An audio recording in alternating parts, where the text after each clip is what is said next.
So hello. So recently, like today, our Prime Minister said that if we want a developed India, then we have to follow Ram.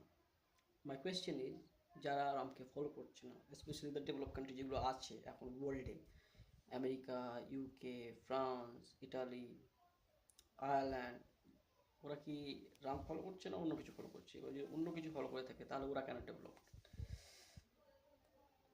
কোশ্চেনটা জিজ্ঞাসা করা দরকার, rather than saying that we need to follow the constitution, we need to promote the constitutional spirit.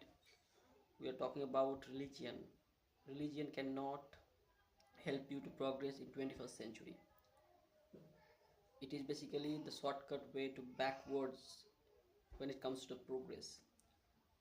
যদি আমরা completely developed country হতে চাই, we need to follow the constitutional spirit. We need to follow Ambedkar.